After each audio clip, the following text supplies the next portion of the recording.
मंच पर आसीन गुरुदेव भगवान के चरणों में दंडवत तथा मंच पर आसीन समस्त आए हुए अतिथिगण सभी का अभिनंदन यथाउचित स्वागत। और आए हुए समस्त आप भक्तजन जो राष्ट्रीय एकता के लिए यहाँ पर पधारे हैं, सभी भाइयों का एवं सभी बहनों का स्वागत।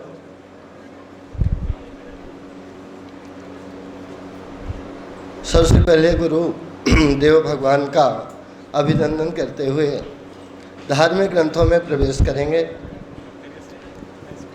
गुरु ब्रह्मा गुरु विष्णु गुरुदेवो महेश्वरा गुरु साक्षात् परम ब्रह्मा तस्मै श्री गुरवे नमः।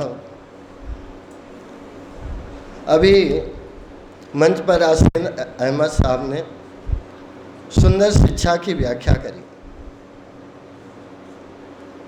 शिक्षा की व्याख्या करी जिस शिक्षा में, तो शिक्षा हमारे लिए कितना आवश्यक है। संस्कृत में एक श्लोक आता है, विद्या ददाति विनयम विनयादि आदि पात्रताम पात्रत्वा धनमाप्नोति धनात् धर्मः तथा सुखम। आज हम सब शांति का उपदेश श्रवण करने के लिए एकत्रित हुए हैं कि हम सबके पास में शांति किस प्रकार से आवे, क्योंकि हर एक व्यक्ति दुखी है। और दुखी कैसे है? दुखी अपने आप से है। दुखी कैसे है? अपने आप से दुखी है। कैसा दुख है? जब हम सब विद्यालय जाते थे तो हमारे पास में एक छोटा सा बैग होता था, लेकिन हम अपने बगल वाले बच्चे को देख करके, उसके पास में सुंदर बैग को देख करके मन में कष्ट होता था, इसके पास में बड़ा बैग है, हमसे सुंदर बैग है और हमारे पास में नहीं है। जो हमारे पास में था उससे हम खुश थे, लेकिन जैसे हमने उस बालक के बैग को देखा तो हमारे पास में कष्ट आ गया। बस यही धारणा हमारे जीवन में भी है। हम अपने अपने खुश हैं, लेकिन दूसरों के सुख को देख करके हम दुखी हो जाते हैं। जैसे शास्त्रों में कहा गया है, दीन कहे धनवान सुखी धनवान कहे सुख राजा को भारी राजा कहे महाराजा सुखी महाराजा कहे सुख इंद्र को भारी। एक दूसरे को सब सुखी बतलाते हैं और स्वयं को कष्ट बतलाते हैं। तो ये सुख हमें कैसे प्राप्त होगा? यह सुख हमें प्राप्त होगा विद्या के द्वारा, शिक्षा के द्वारा। क्योंकि जो श्लोक कहा गया, विद्या ददाति विनयम, विद्या हमें विनम्रता देती है। विनम्रता हमें पात्रता देती है, योग्यता देती है। और योग्यता के द्वारा जो हमें धन प्राप्त होता है, उस धन के द्वारा हम धर्म करते हैं, क्योंकि धर्म करना बिना धन के संभव नहीं है। जब हमारे पास में धन होगा तो हम धर्म कर सकते हैं। यह सभा भी, यह राष्ट्रीय मानवता एकता का जो शिविर, जो सभा में हम सब विराजे, यह सभा भी बिना धन के संभव नहीं है। तो धन कैसा हो? धन कैसा हमारे पास में आए? जो शिक्षा के माध्यम से आए, पात्रता के द्वारा आए। जितनी हमारी पात्रता है उतना हमारे पास में आए, तो उससे हम धर्म करें, और धर्म के द्वारा ही हमें सुख प्राप्त हो सकता है। पहला सुख का कारण है शिक्षा। हमारे पास में जो आज दुख व्याप्त है, वह शिक्षा ना होने के कारण। यदि हमारे पास में शिक्षा है तो हम सुखी हो सकते हैं, हमारे पास में शांति आ सकती है। दूसरा एक और कारण, दूसरा कारण है हमारे शरीर। हमारे शरीर में अनेकों प्रकार के शस्त्र छिपे हुए हैं, अस्त्र शस्त्र छिपे हुए हैं। पहला अस्त्र है नजरास्त्र, मतलब नजरों का अस्त्र। दूसरा अस्त्र है घ्राण अस्त्र, जो हम नाक के द्वारा हमारे पास में प्राप्त होता है। तीसरा है जिह्वा अस्त्र, और चौथा है स्पर्श अस्त्र।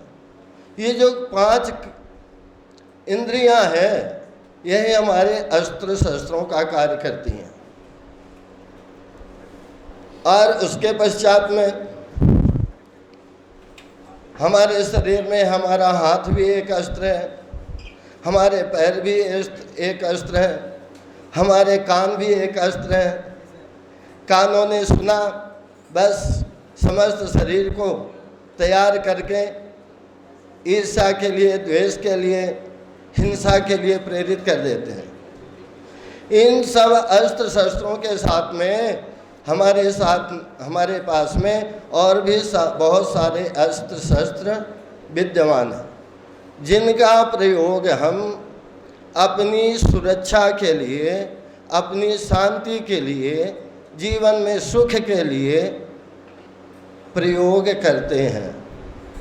लेकिन इन समस्त अस्त्र शस्त्रों में यदि हम सबके पास में, समस्त इंसानों के पास में करुणा रूपी अस्त्र आ जाए, करुणास्त्र आ जाए, यदि करुणास्त्र आ गया तो ना वहाँ पर ब्रह्मास्त्र की ज़रूरत है, ना तो नारायणास्त्र की ज़रूरत है, और ना ही पशुपतास्त्र की ज़रूरत है।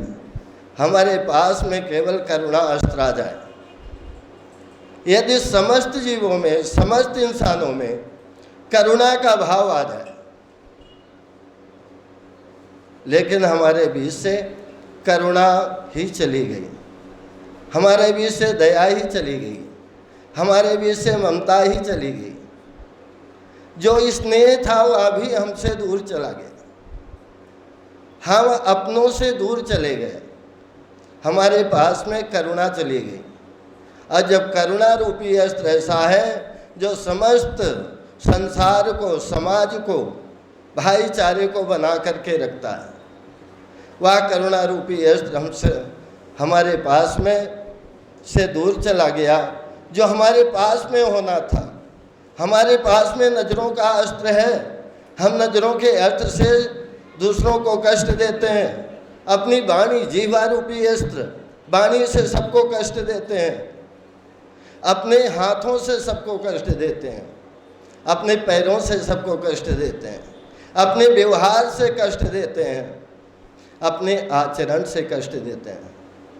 लेकिन जो हमारे पास में महत्वपूर्ण अस्त्र है वह करुणास्त्र होना चाहिए। यदि करुणास्त्र हमारे पास में है तो निश्चय ही हम सबका कल्याण कर सकते हैं, हम दूसरे के काम आ सकते हैं, दूसरे पर दया कर सकते हैं। और सबसे पहली बात तो व्यक्ति मात्र को, इंसान मात्र को, जीव मात्र को अपने आप को सुंदर बनाना चाहिए, अपने आप को साधे, अपने आप को बनाए। और हम समस्त जीव दूसरों को सुधारने में लगे रहते हैं, अपने आप को सुधारते नहीं। सबसे पहले अपने आप को सुधारना चाहिए। यदि हम सुधरे तो हमारा परिवार सुधरेगा, हमारा परिवार सुधरा तो हमारा समाज सुधरेगा, और हमारा समाज सुधरा तो हमारा प्रदेश सुधरेगा, और हमारा प्रदेश सुधरा, हमारा प्रदेश अच्छा हुआ तो हमारा देश अच्छा होगा, और हमारा देश अच्छा हुआ तो देश के समस्त नागरिक अच्छे होंगे, और समस्त देश के नागरिकों के बीच में हम रहते हुए सबको सुख शांति प्रदान कर सकते हैं। सुख का तीसरा एक और कारण है, हमारे बीच से जो सुख चला गया उसका तीसरा कारण है अपने पास वाले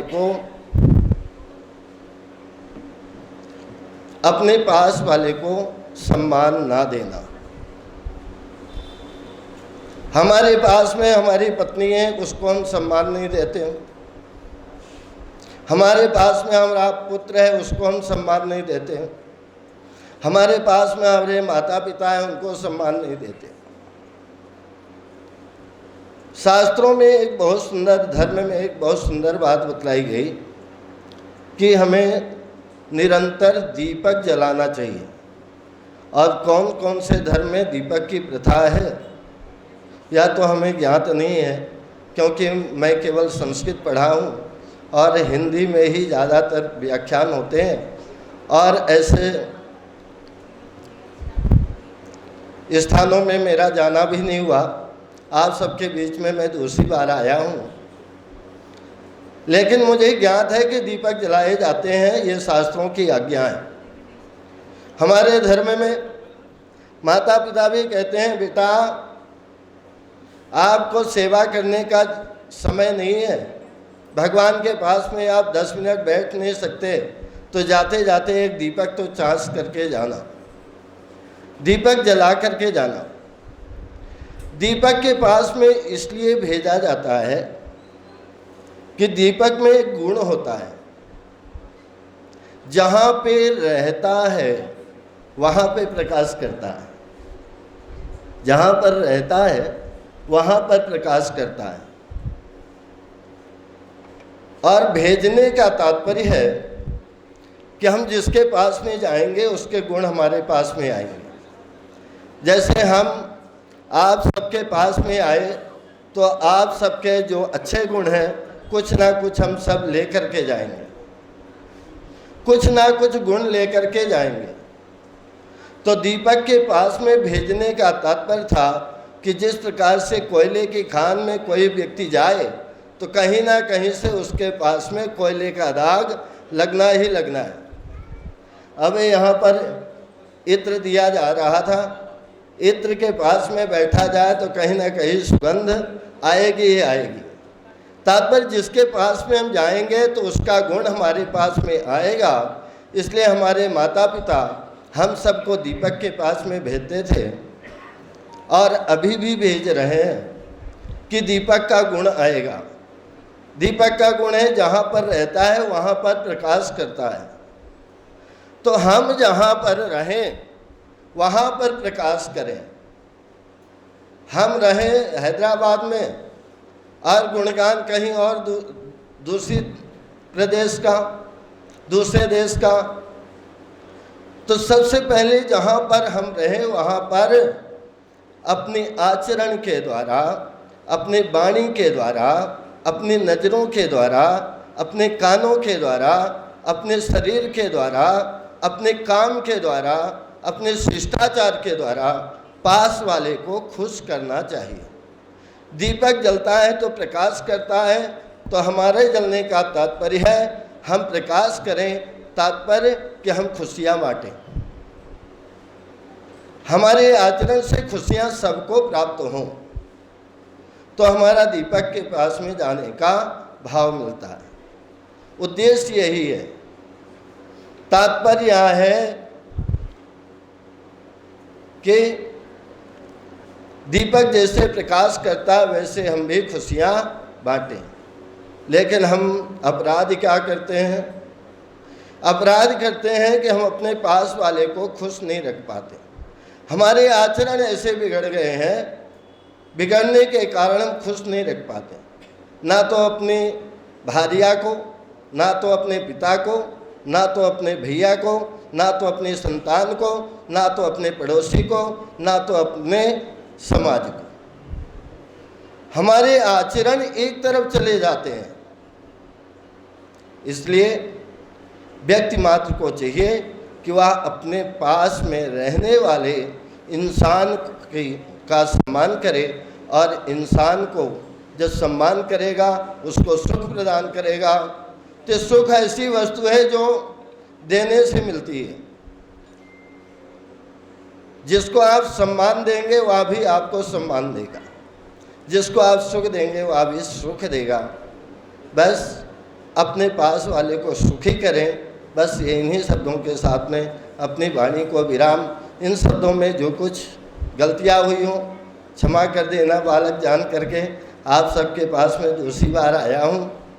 और सभी को तहे दिल से स्वागत, नमन, अभिनंदन